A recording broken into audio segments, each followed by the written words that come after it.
manager at Lead the Way Learning Academy. Once again, we're blessed with Dr. Kirsten Fox, and she has brought along two spectacular guests for us, Carver Ely and Thomas Giles. And so, gentlemen, without any further ado, I'll go ahead and let you guys do your thing. Thank you, Anthony, and thank you, Dr. Fox. As Anthony mentioned, my name is Thomas Giles. I'm currently serving as Assistant Director of Outreach and Recruitment at The Ohio State University, and I am joined by an amazing colleague. I'll let him introduce himself here shortly. And I just wanted to say we're glad to be a part of this with you. I think for those of you that joined a little bit, a few minutes beforehand, I recognize a familiar face or two. So this just makes me feel that much more connected to this organization. And I see Alan Costa there. And so I said to him, even though I can't see his face because of the face mask, I knew who that was when I saw the name tag. So it's really, really good to see you, Alan. It's great to be here. Carver. What's going on, everybody? My name is Carver Ely, Assistant Director of Access and Diversity here at Ohio State. All of that means is I'm here to give a fair chance to everybody and make sure that we're engaging with folks in the best way possible to make college a reality and kind of break down all the big words, crazy systems, and things that folks get confused by. So as Thomas just said, very, very excited to be here with you. I'll also mention for those of you that are here with us live, we actually anticipate having a conversation. So as much as you are available and want to, we want to have a back and forth. We want to actually address your questions.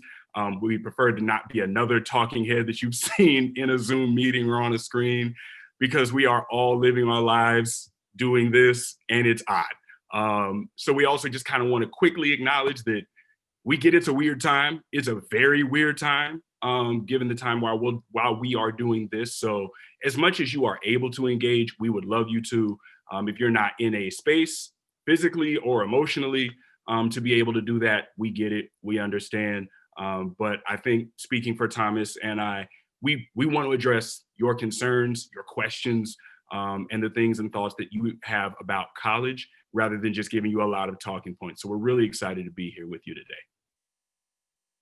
So Thomas, I guess, yeah, we can head into this. I wasn't kidding. We're going to ask you questions, and we're coming right out of the gate with it. So those of you that are here with us live, and I'm scrolling through to see names, I'm curious, what is college to you? And to give you some time to think about that and kind of roll back what I mean by that. I went to college in 2005. I graduated in high school 2005. I'm from Louisville, Kentucky, and I went to the University of Cincinnati right up the road. So I have no ties. This is like, I love Ohio State. I'm employed by Ohio State. But this is not a from bread and butter, from my heart, bleed Ohio. No, I grew up here. And so college for me was something that I always kind of knew I was going to do, because I was lucky to have parents who both went to college. Both of my parents went to HBCUs. So I expected to go to an HBCU. College for me was something that I saw on MTV for the most part. That was kind of what I expected. College now looks very different depending on what media you're looking at. I expected to see parties everywhere. I expected to go and not pay any money. That didn't happen. Spoiler alert. I expected to go to college, get a degree, graduate, and immediately make $100,000. Spoiler alert, that did not happen. So when I'm asking, what is college to you? It looks differently for everyone. People have different expectations. People have different plans. So I'm curious, when you hear about college, what comes to mind? There are truly no wrong answers. Anyone who's willing to unmute and give some responses there.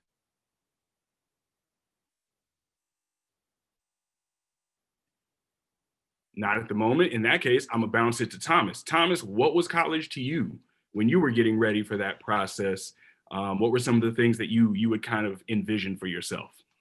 I really appreciate that Carver said, he set all these expectations and had all these goals for himself, and then he gave you guys the spoiler alert that it did not happen. Mine was completely different. I am not from Ohio. I've been in Ohio for about 7 years now. As soon as I graduated high school, I was destined to work at, we have in my hometown of Virginia, a Bath and Body Works chemical company, which was pretty big. And so when I was graduating high school, I just knew I was going to work in a chemical factory. And yet I had a high school, they were called guidance counselors back in the day. Now they've transitioned to the term school counselors. My school counselor then had said that, Thomas, I think you might have a chance to play a college sport. And I looked at them, I said, but no, I need to go work at the chemical factory because that's where I'm going to make my money. So my expectations were very, very low in considering in planning for what was happening after high school. And had I not had that school counselor to just give me, even just to make that statement, it sounded so far-fetched and in the distance for me that it ultimately became a reality. And I'll highlight a little bit more of that once we get to that slide. So I hope that gave the guests on this meeting this afternoon a chance to drum up their idea of college. I know that Alan and I have a small relationship there. So if there's anybody else that wanted to share, what was college to you?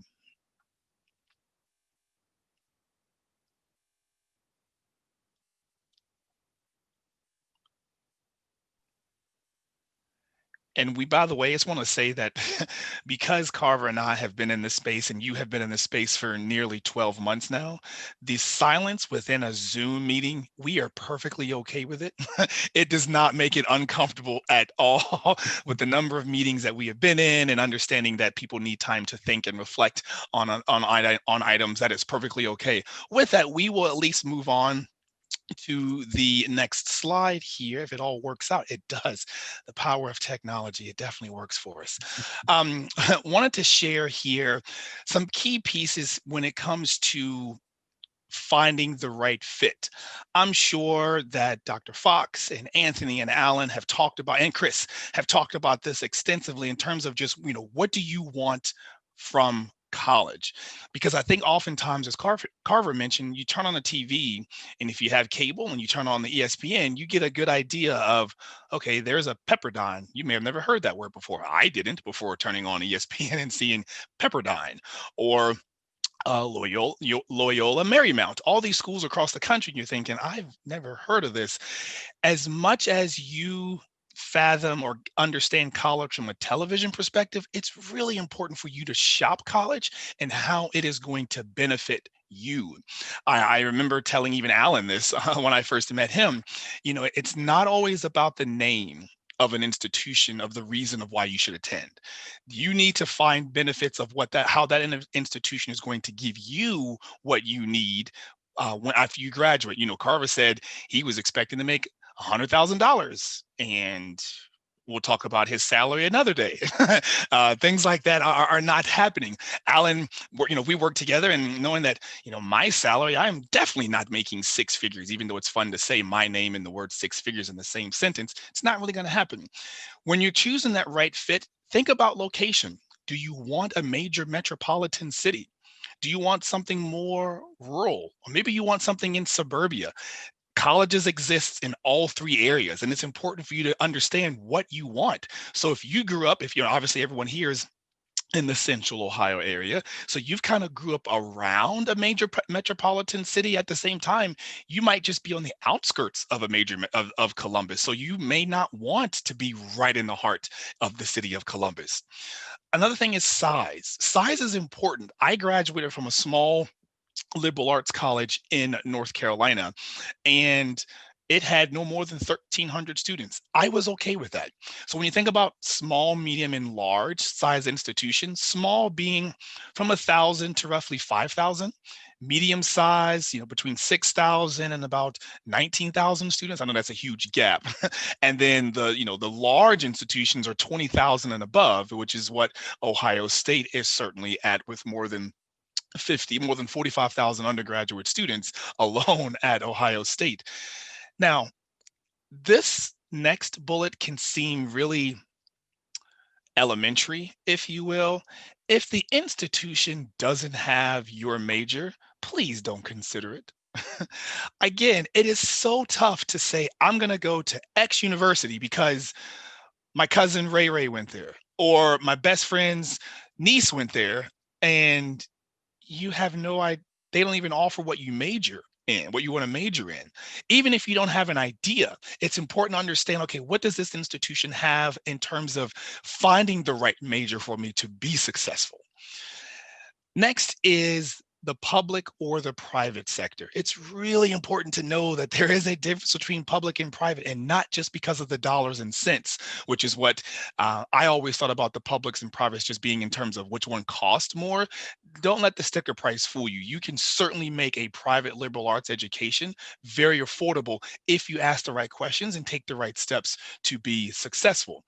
In Ohio, there are 24 liberal arts institutions within the state of Ohio, the private liberal arts institutions.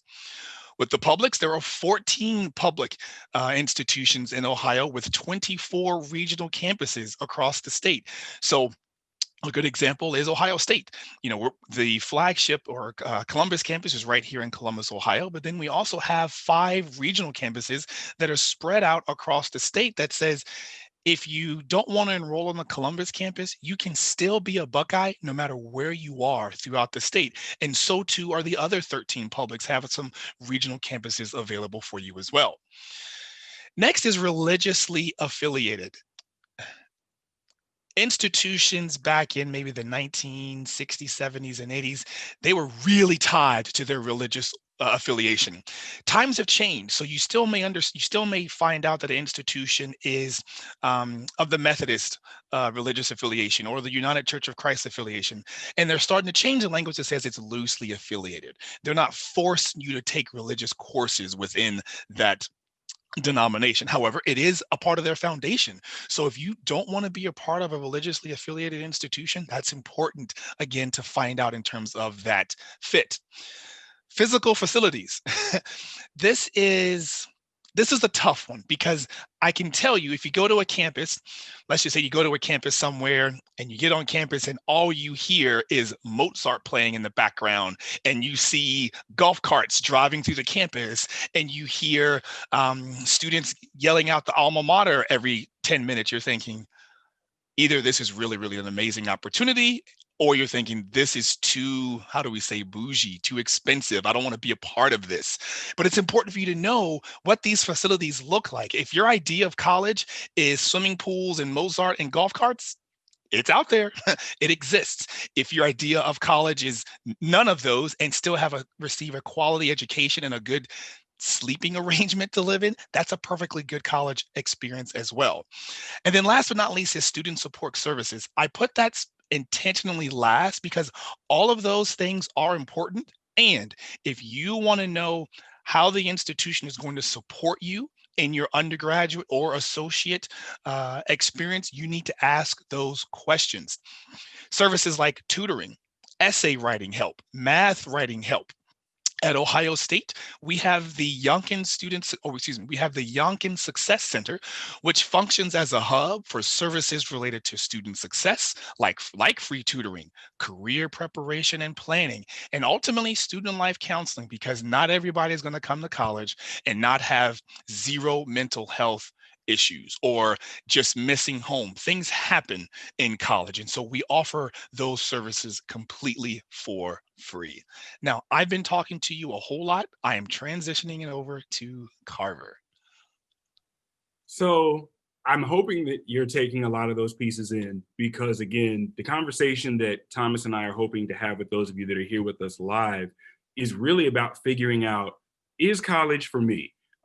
As we prepared, we were even just having kind of those conversations that happened for us, just a few years ago, just a few, doesn't matter. And it was a very different conversation. When I was getting ready for college, it wasn't, do you want to go, or what does it look like? And I'm not talking about my family. I'm talking about in the media. It was, a mind is a terrible thing to waste. You have to go to college. You have to go to college. And now sitting back and looking, I'm still happy with my decision to have gone to college, and I'd do it again. But I'd do some things differently had I known that there were options. And it's the options that Thomas was just talking about. So when we talk about finding your path, we're going to take a moment to kind of step away from the nuts and bolts of college and tell you a little bit about our literal path to a degree, because we both have very different experiences. And I will only use I statements here. My journey through higher education is not at all what I expected. So in a very quick snapshot, as quick as I can make a, at this point, I guess, 15-year journey. I just told you about my parents' background. So I fully expected to go to college because I come from a pretty traditional Southern home where my mom told me, you're getting out one way or another. You're either going to get a job, you're going to go to the Army because I come from an Army family, or you're going to go to college. Again, if you've done the math on those years, we were feuding with some different countries at the time. There was no way I was going to the Army. I come from a town, Louisville, Kentucky, very similar to what Thomas was talking about, where everyone either worked at UPS or they worked at another spot. And I wasn't really trying to do that. I knew I didn't want to stay in state. So I always knew I wanted to go out of state. I knew it was going to cost more money. I had a very different idea of what money was back then. And so all of that to say, I ended up going to the University of Cincinnati. So for me, that was an out-of-state public institution where I could get state-funded dollars to help me attend, even though I had a little bit of help. Now, all of that also to say, once I realized, again, coming from a family where both of my parents went to HBCUs, one of the other non-negotiables for me was I wanted to be Greek. My mom's Greek, my dad is not, but I saw that growing up my entire life. And that was an experience that, again, from real life and on TV, I'm like, oh, bet, like, I want that. I'm trying to be Greek. This looks like a great time, blah, blah, blah, blah, blah. I'm also a very proud Black man. If you didn't notice, I'm Black. And so every school that I visited, especially once I realized, like, all right, to Thomas's point, the major I was pursuing, many of the HBCUs that I loved and was learning more about, they didn't have a strong program for my area of study. So that unfortunately killed off the HBCU lineage piece. But I knew if I was going to go to a historically white or predominantly white institution, I needed to be able to see myself reflected in what was happening on campus. So I was having very candid conversations, and anyone who knows me personally knows I'm a straight shooter, about what it looked like for me to exist on their campus. Are there offices where I'm going to have my identity and my perspective reflected? Will there be student organizations that I can participate in? I can go on and on and on that. So that's how I ended up there. And then even going down the line, I did not plan on getting a degree past my bachelor's. For me, college was, if you graduate, you made it. Like most of the cats that like I kicked it with both at home and in college, the goal was graduation. I say this with the best intent possible. The goal is not graduation. The goal is to get a job. The goal is to get a job and to be able to sustain your life in the way that you want to. Not the way that your parents, your family, your guidance counselors, school counselors, etc. How you want to do it. And so for me, I realized once I got through that, I graduated and had not looked for a job because all I heard was like, you just got to graduate. And I thought jobs would fall into my lap. I thought hundreds of thousands of dollars would fall into my lap because I had this degree. That wasn't what it looked like. And so eventually I ended up going and getting a master's, something I never envisioned for myself. I'm currently studying for my doctorate, something that still makes no sense to me when I actually say it out loud. But all of that to say, hopefully, when you kind of dial that all the way back to the beginning of my story, and I didn't even tell you this, I went to college to be an actor. My first major was theater. I was in a conservatory and quickly realized like, this ain't it, and had to switch some things up. And so again, your path is not going to necessarily, it could be a straight shot. Maybe for you, you have it all figured out. You'll pick a major, you'll stick with that major, you'll get a job, and that'll be what you do for the next 20 or 30 years. 70% of college students, it don't go like that. So as you are listening to us, as you're thinking about things, even within this Zoom call and outside of it, I hope that you are reflecting on what life could become for you, as well as what's possible.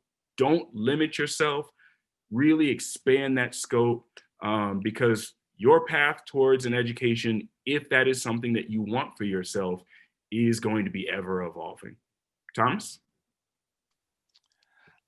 It always is interesting to have these types of conversations because as I look at the participants list, you have all these adults looking at you and talking to you and saying, make sure you do this. I want to make sure that the students know that this information is for you. Please know that this is for you and that what you do with it is going to help you make an important decision weeks, months, years from now. So know that this information is for you. A little bit about me. I mentioned to you, I'm from the South in Virginia. The person, my school counselor that said to me that, Thomas, you might have a chance to go to college, it's because I played I played high school baseball. And I had a gift. And my school counselor was also my coach. And he said, I think you have a chance to play college baseball. And I looked at him and I said, again, you're crazy. I have to work at the Bath and Body Works factory, the chemical factory. And so I did. I played Division I college baseball at the University of North Carolina at Charlotte for 1 year. And so being a Division I athlete, I thought, so here's where I did have expectations. My expectation was that I'm going to be on TV. I'm going to travel the world. I'm going to have all these things paid for. I'm just going to have this group of friends that we're untouchable as a Division I athlete. And then when I got there and I realized I ended up redshirting. And that was devastating to me as an athlete, thinking, well, wait a minute, I made it to the big leagues. Why aren't I playing? That really took a toll on me. Now, the coach at that institution at that institution said, Thomas, you have a great skill. You just can't start for us. I'll help you transfer somewhere else. So I found a Division II school just outside of Charlotte, North Carolina, named Catawba College. Where I played there for another 4 years and had a great experience. They had my major. They prepared me. I got my undergraduate degree in communication arts. And so when I was an undergrad, someone said, Thomas, you're very loquacious. Well, I had to go to the dictionary to find out what that word meant because I didn't know what loquacious meant. Come to find out, it means that I talk a lot. Okay, so people that talk a lot are communication arts majors. Go figure. So I ran with that and became a communication arts major. And my emphasis was in public relations. So I enjoyed that aspect of it. And very much like Carver, let's see, I graduated my undergrad in 2005. In one of my jobs about 7 years later, someone said, why don't you have your master's yet? You're a good speaker. You speak so well. And if you didn't know, I identify as a Black man. And when someone tells me that I speak very well, it actually frustrates me because I'm thinking, what do you think I'm supposed to sound like? So when that was said to me, I realized that even though I had this degree, that I had made it, there were still these undertone comments that made me feel inferior. So it took me 7 years to figure out if I really wanted to get my master's. So I chose to get my master's and I said, okay, I had to make the choice for myself. This is the reason why I'm getting my master's. The biggest reason why I chose to get my master's is I learned that students who just have a bachelor's degree make X amount of money. And then I said, well, wait a minute. If I get this master's, what category does this what salary category does this put me in next? And when I found out that puts you in a smaller echelon of applicants and being a Black male, I said, oh, I have to do this. Now, I'm not as interested quite yet in pursuing my doctorate like Carver is.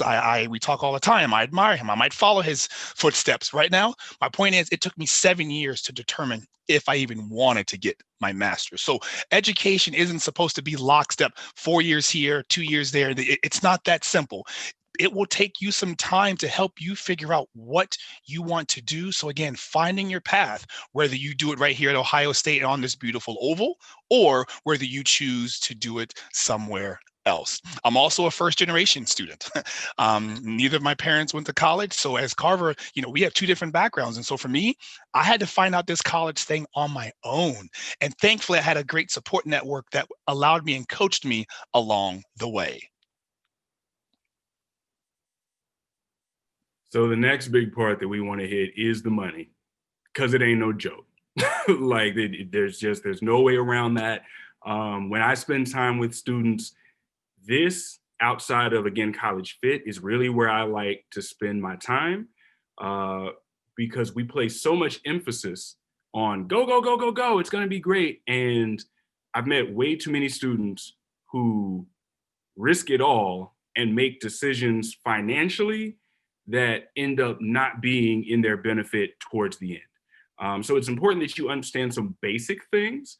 Actually, before I head into this opportunity, does anyone have any questions or want to have some conversation based on what Thomas and I just shared? Because again, we do want this to be conversational, but we'll own as much of this convo as we need to based on what's going on.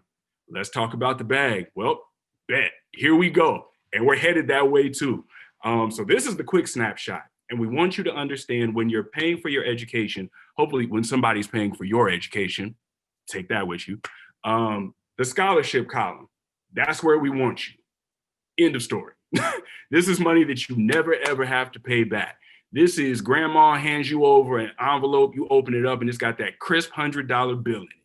Merit scholarships, scholarships that you can get from somewhere else. So external, meaning that maybe this organization, maybe your religious organization, somewhere in the community, they're going to give you money to go to school. Talent. So Thomas just talked about going to school on an athletic scholarship. So many of us know that. I went to school on an acting scholarship.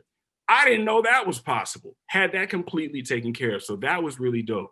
Donor. You have people like Thomas, myself, everyone else here who's on this call who may be proud alum of whatever institution, and occasionally we'll give them some money back when they blow our phones up asking for that donation. But you benefit from that because the students end up picking that up. So those are the dollars you want to be looking for. I will also very quickly say, never pay for free money. That language should make sense for you. If the money's free, why would you pay for it? Don't ever pay for free money at all. No credit card numbers, nothing. It's straight up free or you don't do it. Grants, this is the other happy column. This is where your family's tax dollars go to the government and then they flow back down to you. That's really all you need to know.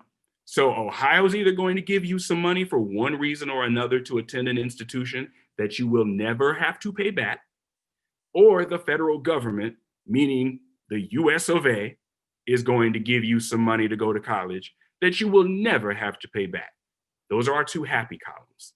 The third column is the sad Carver column, because that's where I fall in. Loans. Now, there is nothing wrong with loans. Loans are a tool. Loans are a tool. They are not like the other two where you can just say yes and move on with it. So when I went to college, again, I went out of state. So the price tag was a little higher. I had scholarships that covered roughly 2/3 of the bill. I don't come from a family that's just able to be like, here you go, here's thousands upon thousands of dollars, and you can just pay what's left. So we took out loans, and I took out loans because my mom straight up told me, like, I'm not about to be on the hook for your education. You're going to either get that with your merit scholarships or you'll be paying it back based on what you sign up for. So loans are money that you have to pay back. Federal work study, these are self-help aid. Federal work study is a great thing. Very quickly, without getting in the weeds here, it's just like any other job. You don't get the money until you work. So you will see this on your financial aid, and let's for ease say it says $10,000. That's great. That is exciting. Don't think that that's cash money in your pocket. What that means is the university will pay you up to $10,000 for work that you do in an office after you get there. And you will get that money based on whatever job you get. If the job pays $15 an hour, you're going to get $15 an hour. If the job pays $25 an hour, you'll get $25 an hour until you reach that cap. So that is good money, but it's not upfront money. Those first two columns are upfront money. We want upfront money. So let's head to this next piece, because this is the really important thing. Again, you heard me kind of allude to the fact that many of us hear about going to college. Great, exciting, wonderful. I'm here for it. I will speak for myself again. I was headed towards graduation. I was not necessarily educated or encouraged to be employment minded, which is what I love about this organization and the things that I've found since we have been invited.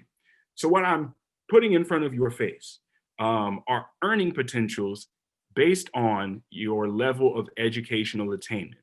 I do also want to quickly say, do not go after a degree to get Do not go after a degree to get money. It won't work. It won't work out for you. You will burn out. You will be upset.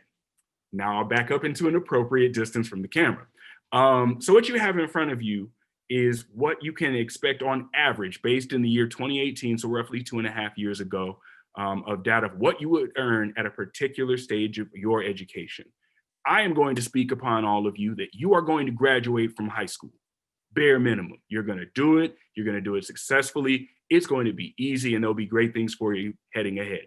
As you can see in that column, you can expect to make at least about $35,000 a year. I know when I was 17, 18, I thought I had a good grip of what money was. I did not have a good grip of what money was. What I will ask you to do is to go to a family member who you trust and ask them, how would you feel about making $35,000? I'm going to ask you to do the same thing at every level of where you think you might want to go educationally. Because I just shared with you, and again, I will reiterate, I did not plan on studying for a doctorate. I still don't like that I'm studying for a doctorate. But what I recognized is what I love doing, this kind of work here with you all, in order for me to have the amount of change and effect that I need in my career, that's basically a go pass that I have to have it. I have to have it. So now I'm pursuing that degree. To what Thomas was talking about, it was 1 year in between my bachelor's and my master's. It's been nearly 7 because I did not plan on ever studying again. So what we're going to point out here again, that gap, you see that green arrow from high school to a bachelor's degree is a very significant difference of about $20,000. And I want to say this, and I'm kind of trying to peek. Bet, got you. Thank you for that question. I'm gonna get right back to it. About a difference of $20,000 a year of if you get a bachelor's degree, which is traditionally known as a 4-year degree, a year. Not just one time $20,000, $20,000 a year. So even if you put that in the span of just your degree, that's $80,000 more than a peer who only has a high school degree. The last thing that I'll say about this before I address the question in the chat is that I also want to encourage some of you, that question we started off with, what is college to you? All I ever heard about was a bachelor's. That was it. I hope I don't offend anyone here because we're just gonna have a very transparent conversation. Everything that I heard growing up about an associate's was negative. Everything I heard about community college was negative, and it couldn't have been further from the truth. So most things that are offered at a community college are going to be what you see there, an associate's degree. And what I love about associate's degrees and why I love talking about them to students is I love sports. So we're going to give a sports analogy real quick. Say you get a 2-year contract and then you're getting close to that 2-year and the team renews you and now you get more money. That's essentially what an associate's is. Because what I have seen from students is we talk so much about bachelor's degrees and 4-year programs, and students who are truly not interested in either their major or education period, which is fine, sign up for that bachelor's. They do on average 2.5 years, and then they drop out because either the money ran out, they're not enjoying it, they're not doing well, pressures from family, society, what have you. And all you leave with is loans and debt.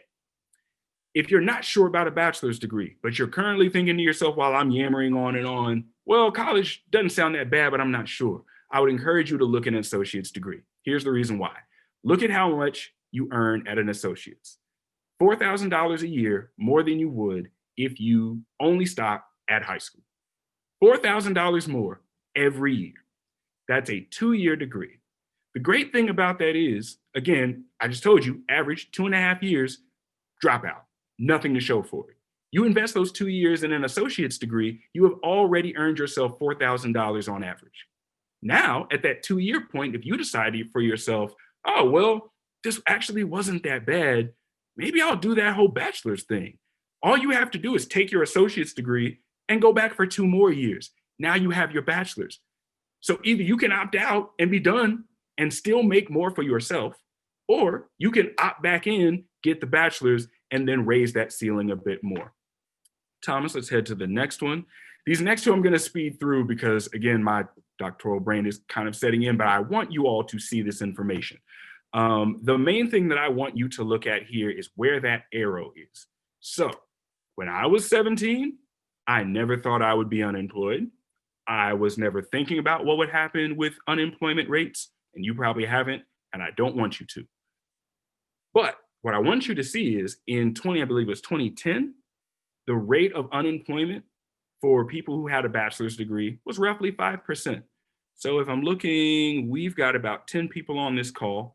So what that means is for this room with just about 10 people in here, you can't get half of a person, but half of a person would have the likelihood of ending up at a span of unemployment. If we had a room of 20, that would be one person, 1 out of 20. In the year 2018, that dropped down to almost 3%. So there is job security for those who have a bachelor's degree. There's a value to it. You can see some of that other information there. And I forgot, question in the chat was, what were our majors? So I'll cue you up, Thomas, so that you can join in on that. My undergraduate major, again, started off with theater, forgot to share. I got kicked out of that program, kicked out. Path to education's real weird. Picked a new major, communication, and I have my master's degree in counseling, so community counseling, and I'm studying for my doctorate in higher education and student affairs. As I mentioned, someone told me I speak so well and I'm loquacious when I went to look in a dictionary. So I too went into communication arts with a focus in public relations in my undergraduate, my bachelor's degree. My master's degree is in business administration. I always took a big picture approach. Many of your peers and folks in school take this very narrow minded, says, I want to be a dentist. I want to be a lawyer. They were very focused.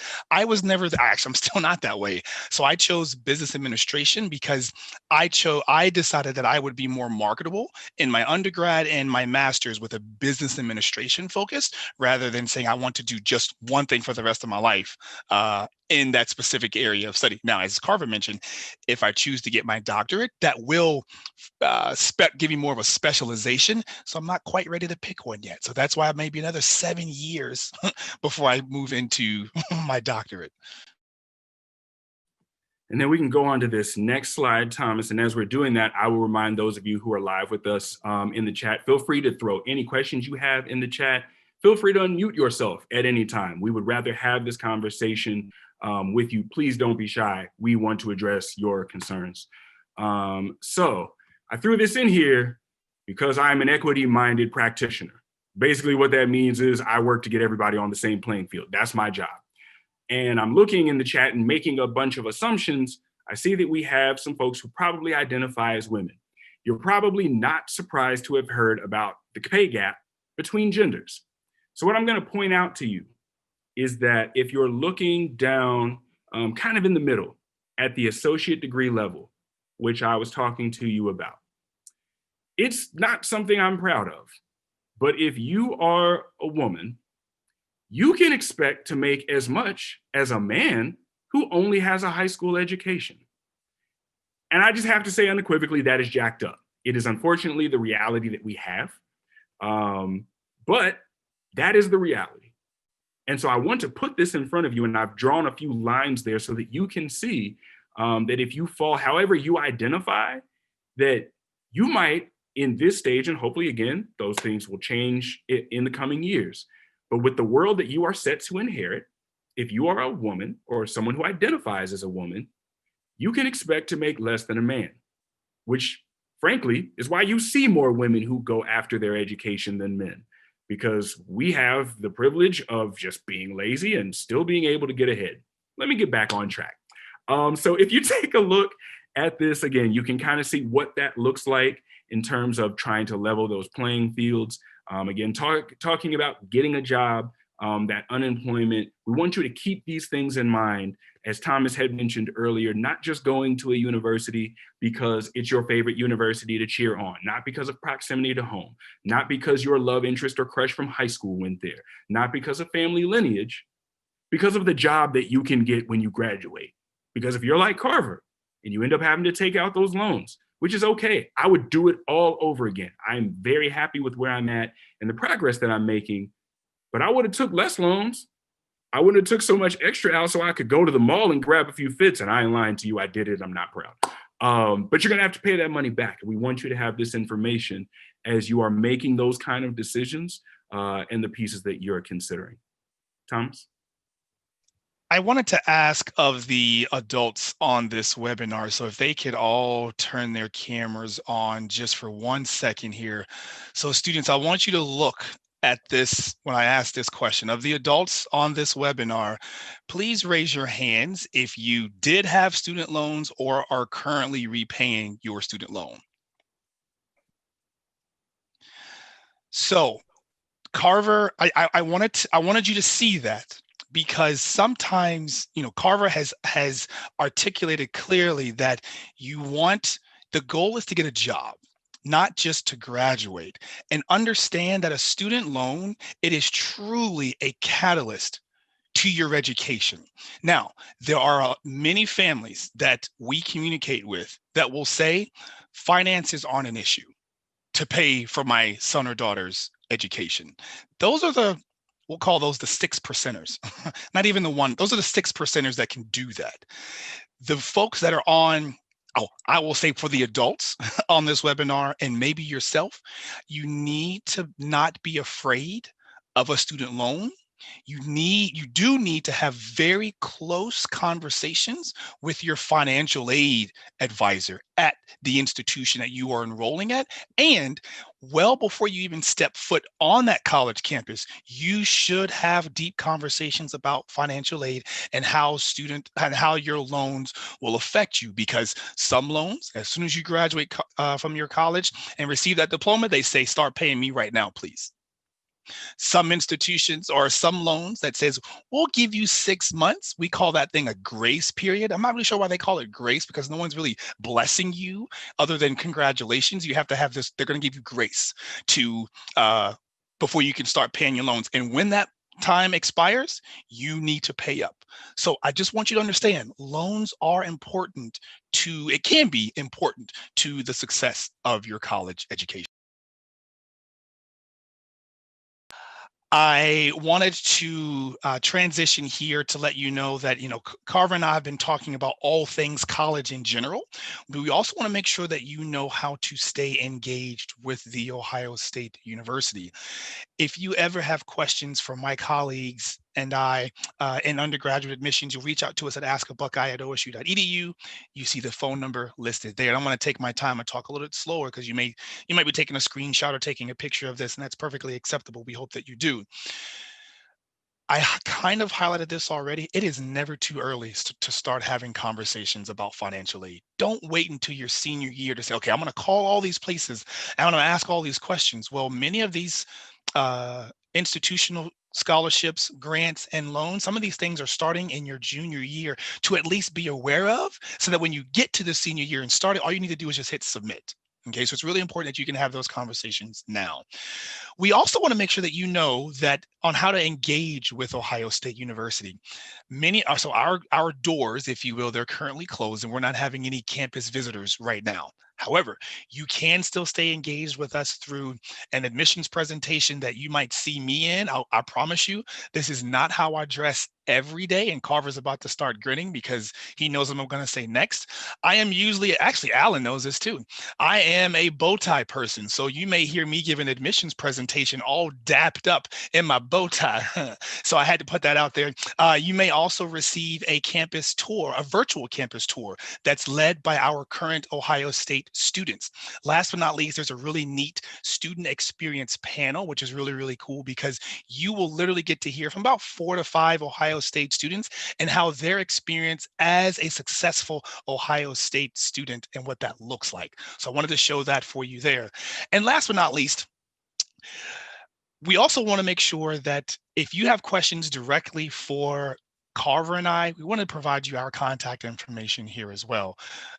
We recognize that sometimes we say things and we wanted to make sure that certain words that we use in higher ed that we take for granted, if you want to email or call me or Carver and say, hey, Thomas, you said the word loquacious 3 times. Can you just tell me what that means again?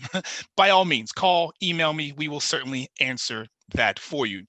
And before we truly wrap up, we wanted to take this time to open the floor to the guests here and see if there were any questions. Again, you are more than welcome to unmute. Oh, Chris asked a question earlier about what's the better path if you were to start at a regional campus or try to apply directly to the flagship campus, if you will. That's a really good question. And please know, I want to speak on behalf of Ohio State specifically. One of the common things, or Ohio State's, one of our goals is to serve the entire state of Ohio. And we recognize that we can't admit every single student to the Columbus campus.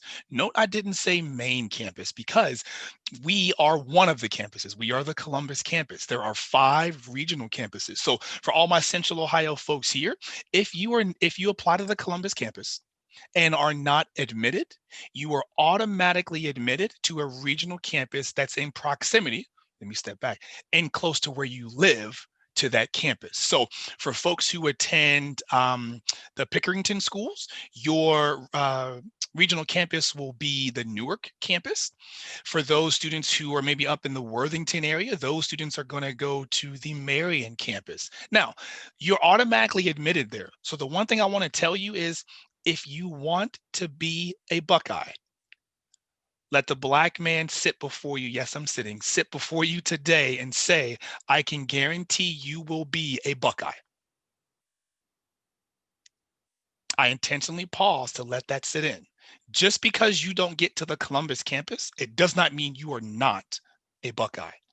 You can start any one of our 200 majors at a regional campus and then transition to the Columbus campus just after 1 year. And I want to say something about, you've heard Carver and I talk about this 1 year or 2 year thing. 1 semester at a college campus is 16 weeks. The second semester is another 16 weeks. So you're really not going to school for 52 weeks. You're really going to school for about 32. Okay, so we identify that as 1 full year. So wanted to make sure that I addressed that really, really good question, Chris, that you put in there. I will read this question for you, Thomas, because I think you'll be better to address it. And I've been talking forever. So Marie asks, I am taking early college classes as a high school student. What should I be doing to take advantage of the opportunity and get the most out of it? Marie, I wish I could I'm going to give you a big virtual air hug. That is a beautiful question to ask, because your high school has been talking about College Credit Plus probably since you were in 8th grade, and you're thinking, I don't want to do this thing. And it's important that you are, as you are doing, so kudos to you for participating in College Credit Plus. Keep in mind, College Credit Plus can only enhance your college experience once you graduate from high school. Please note that you will, just because you took College Credit Plus coursework, you will not submit a transfer application to Ohio State University. You are still defined as a new first-year student in terms of the application, because the state of Ohio recognizes a transfer student as one who has graduated from high school and now completed college coursework. That doesn't negate the hard work that you've done in high school, because once you are admitted to, we'll just use Ohio State, we will still evaluate all that credit. So you may very well come into Ohio State as a sophomore. It's just that the application, you will apply as a new first-year student. So those College Credit Plus courses, continue to take advantage of them. It's only going to enhance your college experience, whether, again, you start on the Columbus campus or you start at a regional campus. And because College Credit Plus is a statewide initiative, every public institution is required to review and receive those College Credit Plus coursework. So I don't want you to think just because you're taking Intro to Psych from maybe Columbus State, you're thinking, oh, it's just Columbus State. That class is a transcripted college class, and it'll follow you no matter which institution you choose to enroll at. Great question. She also had a follow-up. I threw a couple things in the chat for consideration, but she also said, should I only be taking classes that are primary or start looking into more major specific classes? So with College Credit Plus, it was never designed to provide you coursework within a major. it is truly designed to provide you coursework in what the colleges and universities call general electives. A majority of every bachelor's degree that you consider will have general electives that you have to do. So these are biology, these are your chemistries, this is your statistics or college algebra, this is your college English, maybe a history or a fine arts class. So all of us, and I know all the adults are nodding their head like, oh my God, if I had to take another history of American government, I'm going to lose my mind. We all had to do it. So these courses that you're taking in College Credit Plus, they are one-for-one match to a general education course that you would have taken had you enroll or when you enroll at that 4-year institution. Great question. And again, just want to encourage folks, for those of you that are here live with us, if you have questions, feel free to unmute, throw those in the chat. For those of you who are listening or rewatching this, actually, can you go back again, Thomas? Feel free to email either of us. You have our contact information right there. And we'd be glad to help you out with any question you have just watched / listened to us talk about all the presumptions that we made, and then X amount of years later, how we wish we could have changed things. We are truly having this conversation with you today and trying to be as transparent as possible so that you don't have to repeat some of those mistakes, so that you can be better off, there you go, so that you can be better off than we were with the information that we had available. Oh, there we go. Let's see. What social media pages can students follow to engage with staff and see what OSU has to offer? Thomas, I'm going to shoot that one over your way as well. Yeah, I always giggle at this because for all the adults in the room, someone never would have told us, just go to YouTube and learn all about us. Wait, what? We have a phenomenal YouTube page where you can get videos on the day in the life of a Buckeye. There's already videos out there on housing, residence life, dining options.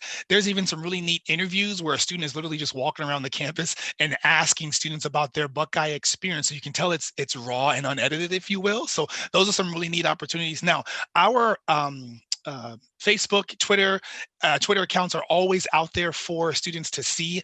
I will say that our new President Johnson, she is phenomenal, and she is always out on social media and posting things. So if you want to find out what the university is doing, follow the president, because she is definitely tweeting and posting all the time on social media. I'm trying to think anything else out there that I'm missing. And then each college or school at Ohio State may have their own Facebook pages as well, which is really neat. So if you want to just follow and see what maybe the College of Engineering is doing, you don't necessarily have to be a student to see all these things. You can view it and see what they are working on. And also, I encourage you, if you're thinking about a major, let's just say you can literally type in our search box, business at Ohio State. Well, typically the first 2 links will take you to the Fisher College of Business, and you can just peruse all things that are business on that website. Marie, I want to go back here. She mentioned something about the ODU. That's perfectly fine. Just know that when you are working with the academic advisors at ODU, if you have conversations and tell them my goal is to get to X university, they will then have conversations on which of those classes at ODU will likely transfer to that institution. And you should call that institution that you want to transfer to say, hey, I'm taking Chemistry 1135 at ODU. What does that transfer into at your institution? And I know we are just over time, so I want to at least get us to this screen here and say, on behalf of Carver, the Ohio State University, and myself, thank you for letting us spend some 35 minutes of time with you. And I'll turn things back over to Dr. Fox or Anthony. I'll jump in and just thank Thomas and Carver so much for joining us today to really kick off kind of our first guest speaker series. So this was wonderful information, and obviously they're representing Ohio State, but really gave information about all different college pathways, and that was their goal. And so whether you're watching it live or in after the fact, I think this is going to be helpful for months and months to come for lots of people. So I can't thank you both enough.